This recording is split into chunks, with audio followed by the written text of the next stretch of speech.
Sometimes it's the simplest actions that make the biggest impact. I boarded a crowded bus today, not just with the passengers, but with a purpose to bring awareness about something simple yet life saving ORS. And the bus rumbled its way to my stop, walked to the primary healthcare center just 600 meters away, and I waited for my juniors, feeling calm yet anxious. We were here for a reason. Finally, we reported to the medical officer and the CRLI. They welcomed us warmly. This wasn't just another day, it was an opportunity to make a difference. Soon the patients started to gather. Some were parents holding their little ones, others were elderly folks, each one carrying their own story. The power of something as simple as ORS in their lives was about to be shared by us. And the program went well. We did what we came for, hoping it made a change. And as we wrapped up, I left feeling lighter but thoughtful. And guys, hey, say hi to my window mate, please. And just like that, the day ended with a quiet meeting and the feeling that we had done something worthwhile. Guys.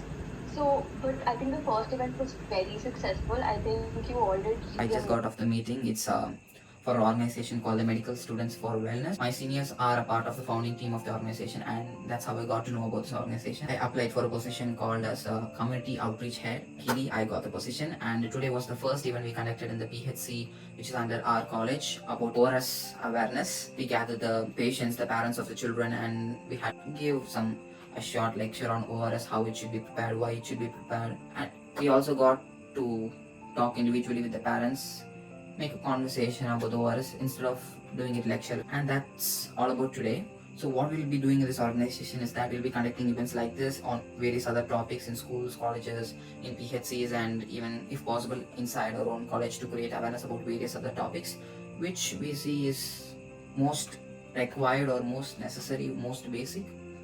And that's what the plan is right now. And I'll make sure I will document those as vlogs as much as I can. That's what I plan to do. Why would you join any organization? Mainly, it's the exposure you get. You don't get the chance to go to any clinics, or like there's no other reason you will go simply to a clinic to talk to people, right? So this organization or any other organization will give you an exposure. It will give you an opportunity to go and talk to people, and you'll be going as a group, not as a single person, of course. It will help you develop communication, public speaking, and it will also know how people think. You have to know about how different people think, from people in a rural village to an urban city. All the patients who you see in a hospital will not think like the same that you see in a PHC or any other small clinic. So this will help with that, I guess. And today was really great because it was fun, it was informative, and it also pushes us out of the boundary. Like, if someone called me in college to speak about something, I'm not going to. But here, I was the person who was conducting the event, so it had to be me. I have to speak. It's like pushing you out of your comfort zone, basically pushing your boundaries. That's it. And that's one of the main reasons I joined the organization. So if you like to see more of the vlogs or anything about medical stuff content, please subscribe to the channel, like the video, and drop a comment on anything you want to see about in medical school. So until then, this is Ram signing off from the Human Mechanics.